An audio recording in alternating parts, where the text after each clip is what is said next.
सबसे बड़ी खबर क्या है? सबसे बड़ी खबर यही है कि रूस के सरातोब में आज अमेरिका के वर्ल्ड ट्रेड सेंटर जैसा हमला हुआ। एक ड्रोन आज सुबह 38 मंजिला रिहायशी इमारत वोल्गा स्काई से टकराया। इसमें 4 लोग घायल हो गए। रूस ने इस हमले का आरोप यूक्रेन पर लगाया। हमला हुआ तो इसके पलटवार में रूस ने यूक्रेनी शहर कीव, खार्किव, ओडेसा और लीव समेत 12 शहरों पर 100 मिसाइल्स और 100 ड्रोन से हमला किया। यूक्रेनी एयरफोर्स के अधिकारियों के मुताबिक कीव पर attack 11 Tu-95 strategic bombers Kinzhal ballistic missile से किया गया। हमले में ये 5 लोगों की मौत की जानकारी आ रही है। रूस का हमला यूक्रेन पोलैंड के बॉर्डर के नज़दीक है। रूस पर हमला हुआ तो सरातोब में रूसी बिल्डिंग का एक बड़ा हिस्सा क्षतिग्रस्त हो जाएगा। बिल्डिंग के नीचे खड़ी 20 से ज़्यादा गाड़ियों को नुकसान पहुंचा है। एक महिला गंभीर रूप से घायल बताई जा रही है, जिसे अस्पताल में भर्ती कराया गया है। आपको बता दें कि सरातोब यूक्रेन सीमा से करीब 900 किलोमीटर दूर है। इस हमले के बाद सरातोब में सभी तरह के एयर रूट पर रोक लगा दी गई है। रूस पर हमला एक ड्रोन से नहीं बल्कि 20 ड्रोन से अटैक किया गया है। इनमें सबसे ज़्यादा 9 हमले सरातोब में हुए। मॉस्को के गवर्नर ने हमले का आरोप यूक्रेन पर लगाया है। खबर यह भी है कि ड्रोन यूक्रेन की तरफ से दागा गया था। बड़ा सवाल यह है कि रूस पर आज के सबसे बड़े हमले के बाद अब क्या होगा? क्या यह तीसरे विश्व युद्ध की आहट है? क्या रूस अब परमाणु हमला करेगा? रूस यूक्रेन के बीच गहराए जंग पर आज चर्चा करना बेहद ज़रूरी है और इसीलिए हमने कई सारे सवाल भी पूछे, वो आपको बताएंगे। लेकिन ये माना जा रहा है कि सरातोब के एंजल्स में रूस का स्ट्रेटेजिक बॉम्बर्स मिलिट्री बेस है, इसलिए यहां पर हमला किया गया। रूस यूक्रेन जंग के शुरू होने के बाद से ही यूक्रेन कई बार एंजल्स पर हमला कर चुका है और आज भी हमला यही हुआ। दरअसल पिछले 20 दिनों से यूक्रेन रूस पर हमलावर है। 2.5 साल से जारी रूस यूक्रेन जंग में 6 अगस्त 2024 को पहली बार ऐसा हुआ जब यूक्रेन ने रूस में घुसकर उसके कुर्स्क इलाके पर कब्जा कर लिया। तभी से यूक्रेन लगातार रूस पर हमला कर रहा है। 20 दिनों में यूक्रेन के हमलों में रूस के 31 नागरिकों की जान चली गई है। वहीं 140 से ज़्यादा लोग घायल हुए हैं। दूसरे विश्व युद्ध के बाद ऐसा पहली बार है जब रूस की धरती पर किसी विदेशी ताकत ने कब्जा किया है। यूक्रेन ने 2 हफ्ते में रूस के 1263 वर्ग किलोमीटर इलाके पर कब्जा कर लिया है। कहने वाले कह रहे हैं कि यूक्रेनी राष्ट्रपति व्लादिमीर ज़ेलेंस्की की ये जीत कम से कम है और हार में वो बदल सकती है। राजनीतिक जानकार ये भी मानते हैं कि रूस अपने दूसरे विश्व युद्ध की रणनीति बना रहा है। उसकी ये रणनीति रही है कि वो अपने पहले दुश्मन को अंदर आने देता है, फिर उसे घेर कर हमला करता है।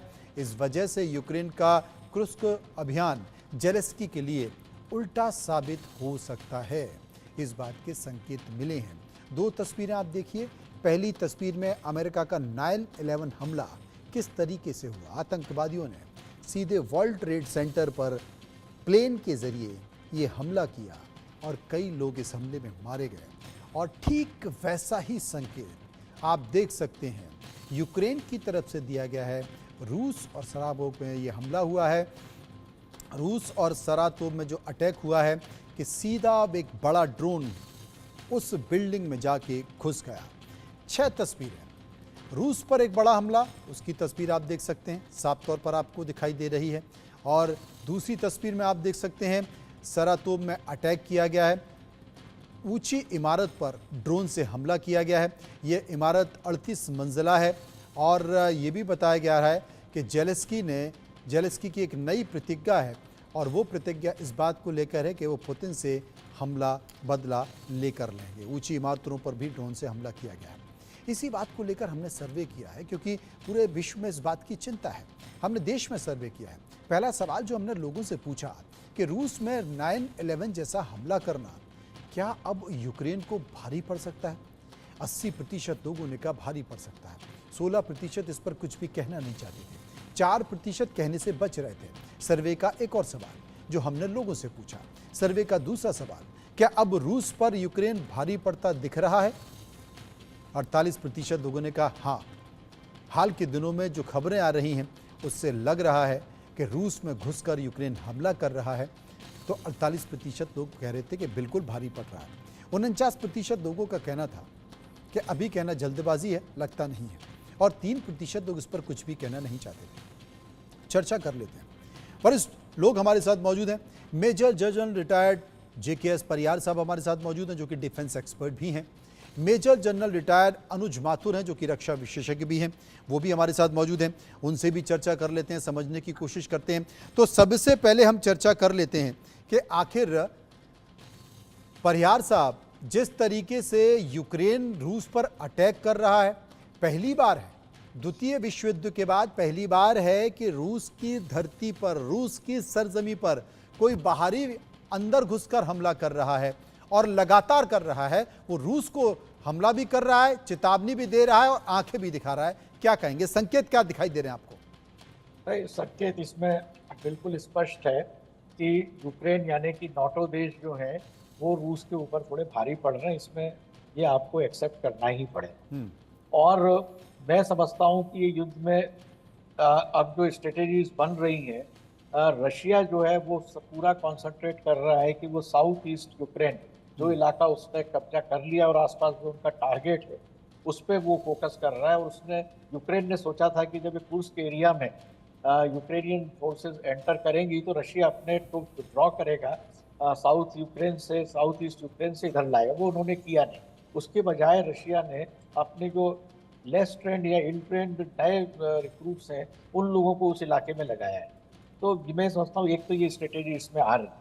दूसरा, ये युद्ध लंबा चलेगा, जैसा 3 साल हो गए, और अब ये तो मेरे ख्याल से एक लेबोरेटरी बन गया है दुनिया के तमाम देशों के जो कि वेपन्स बनाते हैं, चाहे वो वॉरशिप्स हो या इसके एयर वाले हो या और कोई से भी, उन सब का यहाँ पर ट्रायल टाइप का चल रहा है। तो और जो ड्रोन वारफेयर है वो अब सब चीज़ों को आगे ले रहा है। इलेक्ट्रॉनिक वारफेयर जो है वो फ्यूचर की लड़ाई है, और मुझे लगता है कि उसकी ही सारी ट्रेनिंग एक्सरसाइज जो है वो नाटो इन देशों में कर रहे हैं। और इसके इम्पैक्ट जो है ना केवल यूक्रेन रशिया के, बल्कि हमें भी सतर्क होना होगा, क्योंकि यही एक्टिविटीज जो है वो नाटो देश जो है वो हमारे एनिमीज को दे सकते हैं। चाइना वैसे ही हो रहा है। तो ओवरऑल ये इलेक्ट्रॉनिक वारफेयर की प्रिपरेशन मुझे ज़्यादा लगती है। ये टग ऑफ वार चलेगा। रशिया ने रिटेलिएट किया है। आज उन्होंने काफ़ी ड्रोन्स और मिसाइल जो हैं, जो ईरान से उनको शाहिद मिसाइल्स मिले थे, वो उन्होंने यूक्रेन में हिट किए हैं। तो अब जो कन्वेंशनल वारफेयर जो है वो इलेक्ट्रॉनिक वारफेयर में कन्वर्ट, इलेक्ट्रॉनिक वारफेयर में कम कन्वर्ट है। हमारे साथ परियार साहब तो मौजूद थे, माथुर साहब मेरे साथ बने हो। माथुर साहब, 1263 वर्ग किलोमीटर रूस की जमीन पर कब्जा कर चुका है यूक्रेन, लेकिन ये कहा जा रहा है कि ये खुशी बहुत ज़्यादा समय तक, लंबे समय तक नहीं रहेगी। जिस तरीके से रूस की इमारत पर हमला किया है, ड्रोन के ज़रिए हमला किया है, वर्ल्ड ट्रेड सेंटर जैसे अमेरिका में हमला हुआ था, ठीक उसी अंदाज में हमला किया गया है, और उसके बाद ताबड़तोड़ करीब 100 मिसाइल्स और 100 ड्रोन से रूस ने जवाबी कार्रवाई की है। क्या आप देखते हैं कि जो कहा जा रहा है कि ये खुशी यूक्रेन के पास ज़्यादा समय तक नहीं रहने वाली, क्योंकि रूस की एक रणनीति है कि पहले वो द्वितीय विश्व युद्ध में भी उसने ऐसा ही किया था कि पहले वो मौका देता है कि आप अंदर घुसा, उसके बाद वो घेर के मारता है। कि क्या इस बार भी कुछ ऐसा ही होने वाला है? हाँ मनोज जी, देखिए मैं आपकी बात से पूरी तरह सहमत हूँ जी। ये सिर्फ एक जगह में थोड़ा सा भिन्न मेरा मत है, वो मौका देता नहीं है। अगर कोई घुस जाता है उसको इवेक्ट करने के लिए अब मिलिट्री स्ट्रेटेजी में 3 तरीके होते हैं।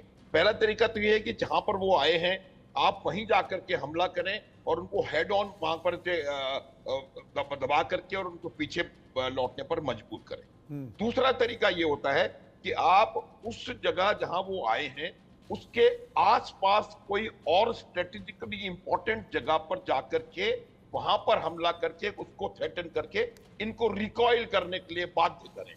और तीसरा तरीका यह होता है कि इनके पीछे आप जाइए और इनको ब्लॉक करिए, फिर लॉजिस्टिकली इनको स्टार्व करके और जहां ये हैं वहीं इनको नॉन कॉन्टैक्ट वेपन सिस्टम से तबाह कर दीजिए। मैं आपको ये बता रहा हूं कि रूस जो है ये जो आपकी बात आपने कहा था, ये निश्चित रूप से मेरे हिसाब से यूक्रेन की बहुत शॉर्ट लिव्ड हैप्पीनेस है, क्योंकि आप ये देखेंगे कि कुछ समय के बाद रशिया की फोर्सेस या तो सुमी और खार्किव में major offensive, ground offensive launch करेंगी। जी। दूसरी दूसरी पॉसिबिलिटी ये है कि इसी इंकर्शन के पीछे जाकर के इनको ब्लॉक करके, सामने से इनको कंटेन करके, बाद में जहां पर ये हैं वहीं इनको डिस्ट्रॉय कर दिया जाएगा। अब जी। एक और चीज होती है, उसको कहते हैं अट्रिशन वॉरफेयर। जी। ये जो आप देख रहे हैं वो अट्रिशन वॉरफेयर ये होता है कि आप इतना ज्यादा अपने शत्रु के ऊपर हमला लगातार करते चले जाएं, उसके मैन, मटेरियल और मोरल, तीन चीजें, उसकी मैन पावर के ऊपर, उसके जो इंफ्रास्ट्रक्चर है, उसका जो फाइटिंग मशीनरी है उसके ऊपर, और उसके मोरल के ऊपर इतना नुकसान पहुंचाएं कि वो कैपिचुलेट करने के लिए बाध्य हो जाए। तो ये जो पिछले कई 2-2.5 साल से हम देखते चले आ रहे हैं, जी। ये अभी तक 1 मिनट मनोज जी बस, अभी तक जी। ये एक अट्रिशन वॉरफेयर का बहुत बड़ा नमूना था। लेकिन अब चूंकि यूक्रेन ने क्रुस्क में इंकर्शन किया है, ये डिसिसिव वॉरफेयर हो गई है, और मुझे लगता है कि अब ये एक लैंड ऑफेंसिव आपको रशिया की तरफ से देखने को मिलेगा ये बहुत बड़ा जल्दी। संकेत जो आपने दिया है। हमने तीसरा सवाल भी लोगों से पूछा सर्वे का, और वो तीसरा सवाल था कि क्या यूक्रेन से बदला लेने के लिए पुतिन परमाणु बम का इस्तेमाल कर सकते हैं। 36% लोगों ने कहा कर सकते हैं, 58% लोग कह रहे थे कि नहीं कर सकते, और 6% लोग इस पर कुछ भी कहना नहीं चाहते थे। सर्वे का एक और सवाल जो हमने लोगों से पूछा, उसमें भी राय निकल कर आई। सर्वे का सवाल था कि 2.5 साल में यूक्रेन पर जीत नहीं मिलने से क्या रूसी सेना हताश हो चुकी है। 60% लोगों ने कहा हाँ लगता है हताश हो चुकी है, 35% कह रहे थे हताश नहीं हुई है, और 5% कुछ भी कहना नहीं चाहते। परियार साहब, क्या लग रहा है आपको, हताश फिलहाल कौन हुआ है, यूक्रेन या रशिया? नहीं, मैं नहीं समझता हूँ कि कोई भी प्रोफेशनल आर्मी जो है, आर्म फोर्सेस, अगर वो वार जोन में है और वो हताश है, ये मैं इस बात को नहीं मानता हूँ, क्योंकि नहीं, मेरा ये सवाल था कि एक समय सीमा होती है जब आपका जोश बना रहता है। वो कई महीने हो गए, साल होने को जा रहा है, ये युद्ध खुच रहा है, बच्चे मर रहे हैं, लोग मर रहे हैं, परेशान हो रहे हैं, खाने पीने की चीजों को लेकर व्यापार तबाह होगा, आपकी जो इकोनॉमी है उस पर बड़ा असर पड़ रहा है। तो थकाऊ, इसे ये भी कह सकते हैं कि ये थकाऊ हो गया है। थकाऊ हो गया, ठीक है, पर आप देखिए रशिया ने सारे सैंक्शंस और पूरे नाटो, पूरा वेस्टर्न वर्ल्ड उसके खिलाफ लगा हुआ है, उसके बावजूद 2.5 साल तक उन्होंने यूक्रेन का काफी बड़ा इलाका जो है अपने उसमें होल्ड में रखा हुआ है। उनकी इकोनॉमी पूरी तरह से अभी डाउन नहीं हुई, और उनका जो क्रूड ऑयल और गैस का जो है वो यूरोप, तमाम सैंक्शंस के बावजूद यूरोप भी उसको यूज कर रहा है। तो थकाऊ वाला हिसाब तो मुझे इसमें नजर आता नहीं है। रहा सवाल न्यूक्लियर एक्सप्लोजन्स का, तो आज के उसमें इस तरह की संभावनाएं बिल्कुल ही नगण्य है, क्योंकि कोई भी अगर न्यूक्लियर एक्सप्लोजन करेगा तो उसका जवाब दूसरी तरफ से भी उसमें होता है। और ये हालत ये है कि अगर वो सिर्फ यूक्रेन में नहीं होगा, अगर होगा तो फिर पुतिन को सोचना पड़ेगा कि वो जर्मनी, इंग्लैंड की तरफ कैसे पहुंचे। तो ये इतना एस्केलेशन इसमें होगा नहीं, ये मैं 100% श्योर। जी, ये अब आप क्या मानते हैं अनु साहब? हाँ, देखिए मैं आपको एक बात बताऊं कि न्यूक्लियर वॉरफेयर, न्यूक्लियर स्ट्राइक करने का मौका अभी रशिया के लिए आया नहीं। आप देखेंगे कि रशिया ने मेरे हिसाब से अभी अपनी जो कन्वेंशनल वॉरफेयर की माइट है उसको भी पूरी तरह इस्तेमाल मुझे लगता नहीं है कि उन्होंने किया है। उनके पास बहुत शक्ति है, रूस एक बहुत बड़ी, बहुत सशक्त सेना है और एक अच्छा इकोनॉमी है। देखिए मैं पहले भी आपके चैनल के माध्यम से मनोज जी लोगों को बता चुका हूं कि जो युद्ध होता है वो आमतौर पे 3 फ्रंट्स पे साइमल्टेनियसली लड़ा जाता है। एक होता है इंफॉर्मेशन वॉरफेयर या मीडिया वॉरफेयर या psychological warfare, call it what you like. वो हो रहा है लगातार कि ये हमने क्रुस्क में जीत लिया, वो तो वो वॉरफेयर में मुझे लगता है कि यूक्रेन का पलड़ा थोड़ा सा भारी है, क्योंकि वेस्टर्न मीडिया उनके साथ। दूसरा होता है इकोनॉमिक वॉरफेयर। इकोनॉमिक वॉरफेयर में आप देखेंगे कि किस प्रकार से सैंक्शंस लगा करके और उन्होंने रशिया को वीकन करने की कोशिश करी है पूरे वेस्टर्न वर्ल्ड ने। और तीसरा होता है ग्राउंड वॉरफेयर, जो ग्राउंड पे वॉरफेयर अभी चल रहा है। मुझे लगता है कि रूस को, ये प्रश्न आपका सही है, लेकिन रूस को न्यूक्लियर बॉम्ब आर्सेनल इस्तेमाल करने की आवश्यकता नहीं है। रूस इस इंकर्शन को अपने कन्वेंशनल वेपन सिस्टम से और कन्वेंशनल आर्म्ड फोर्सेस से इसको इविक्ट करने में पूरी तरह सक्षम है। लेकिन रूस इस बात को इसका प्रयास कर रहा है कि किसी प्रकार से यूक्रेन पर अट्रिशन डाल करके यूक्रेन को बाध्य किया जाए कि हमने आपका एनर्जी इंफ्रास्ट्रक्चर यूक्रेन का कीव में खत्म कर दिया, लवीव में खत्म कर दिया, खार्किव में खत्म कर दिया या उसको नुकसान पहुंचा दिया। विंटर्स आर अप्रोचिंग, तो आप देखेंगे कि अगर इस प्रकार से इनको एनर्जी की शॉर्टेजेस होने लग जाएंगी और इस तरह से उनके ब्लैकआउट के सिचुएशंस पैदा हो जाएंगी। आज की तारीख में 65% जो कीव का एनर्जी इंफ्रास्ट्रक्चर है वो मेरे ख्याल से उसको नुकसान पहुंच चुका है। तो ये करके उनको वहां से फोर्स किया जा सकता है कि अगर आप यहां से निकले नहीं तो हम ये कंटिन्यू करेंगे और आपको हम बहुत जबरदस्त नुकसान पहुंचाएंगे। लेकिन मेरा ये मानना है अभी भी कि न्यूक्लियर स्ट्राइक का, टैक्टिकल न्यूक्लियर वेपन का भी अभी कोई मौका नहीं है। रूस के पास मेरे हिसाब से इतनी शक्ति है, अगर फिजिकली बाकी नाटो के देश इसमें शामिल नहीं हुए तो रूस अपनी मौजूदा ताकत से और अपने मित्रों से, जो क्रिक कहता हूं मैं, चाइना, रशिया, ईरान, कोरिया, उनकी मदद से, उनसे हथियार की मदद से इसको एविक्ट करने में पूरी तरह से सक्षम है। और आप देखिएगा आने वाले समय में, आने वाले हफ्ते, 10 दिन, महीने में या 2 महीने में वो कहीं ना कहीं से इसको they will be able to evict. Manoj, इनको निकाल देंगे। एक बड़ा सवाल मैं आपसे पूछना चाहता हूं, दोनों ही मेहमान हमारे साथ बने हुए हैं। वो सवाल ये है कि इस पूरे अंतर्राष्ट्रीय स्तर पर अगर देखा जाए तो रूस और यूक्रेन के बीच जो भी बातचीत है उसमें केवल देश के प्रधानमंत्री नरेंद्र मोदी हैं जो बार बार ये प्रयास कर रहे हैं, अंतर्राष्ट्रीय मंचों पर भी प्रयास कर रहे हैं कि दोनों देश कम से कम बैठकर बातचीत करें और इस समस्या का हल निकालें। आपको याद होगा जब देश के प्रधानमंत्री नरेंद्र मोदी रूस गए बातचीत करने के लिए इस उम्मीद के साथ कि शांति वार्ता कोई हो, वार्ता के जरिए कोई निष्कर्ष निकल कर आए। जब वो रूस के राष्ट्रपति पुतिन से मुलाकात कर रहे थे, उधर रूस की तरफ से यूक्रेन पर हमला किया जा रहा था और इसका आरोप भी जेलेंस्की ने लगाया कि अस्पताल पर हमला किया गया, कई लोग मारे गए हैं, बच्चे मारे गए हैं। और ये भी जेलेंस्की ने आलोचना की थी कि देश का, विश्व का एक बड़ा लोकतंत्र, उसके प्रमुख ऐसे व्यक्ति से मुलाकात कर रहे हैं जो कि खूनी है, जो कि हत्यारा है। उस वक्त इस बात का जिक्र किया गया, वहाँ से भी बात नहीं बनी। और अभी देश के प्रधानमंत्री इसी उम्मीद को लेकर जेलेंस्की से भी मिले और उन्होंने ये संकेत दिया कि पुतिन की आंखों में आंखें डालकर मैंने शांति की बात की थी। अब देश के प्रधानमंत्री मोदी जी निकले नहीं और जेलेंस्की साहब ने हमला कर दिया, तो क्या अब ये माने कि शांति की बात, वार्ता की बात बेमानी है? कोई नहीं मानने वाला। मनोज जी, मेरे से परियार साहब। देखिए, जहां तक जेलेंस्की का सवाल है, युद्ध उन्होंने शुरू ही नहीं करा है, ये तो बाइडेन ने शुरू करा है। तो जिसकी पीस प्रोसेस भी जब बाइडेन चाहेंगे तभी होगी, यानी अमेरिकन एडमिनिस्ट्रेशन चाहेगा तभी होगी। नवंबर में अमेरिका में इलेक्शंस हो रहे हैं, तो मैं नहीं समझता हूं कि नेक्स्ट प्रेसिडेंट के टेक ओवर करने के पहले इसमें किसी भी तरह की कोई गुंजाइश है कि जेलेंस्की कुछ कर पाएंगे। ये ऐसा ही रहेगा, क्योंकि पीस प्रोसेस का जो फर्स्ट पीस समिट हुई थी, 90 कंट्रीज इसमें इन्वॉल्व हुए, उसका कोई नतीजा निकला नहीं और निकलेगा भी नहीं, क्योंकि जब ज़्यादा देश उसमें एंगेज होते हैं तो फिर उसमें कोई डिसीजन ऐसा आना बहुत मुश्किल होता है। हर एक कंट्री के अपने डिप्लोमेटिक और इंटरनल इंटरेस्ट होते हैं, वो उसी को फॉलो करते हैं। अमेरिका ने ये सारा काम शुरू करा है, ये तभी खत्म होगा जब अमेरिका इसको चाहेगा, और नियर फ्यूचर में इसकी नहीं है, क्योंकि अमेरिका नाटो की स्ट्रेटेजी यही है कि धीरे धीरे ब्लीडिंग करते हुए रशिया को वो कमजोर करें और अपना जो उनका वारफेयर है उसको वो स्ट्रॉन्ग उसकी प्रैक्टिस करते रहें। तो अभी इसमें कुछ होना नहीं। माथुर साहब, आप क्या कहेंगे?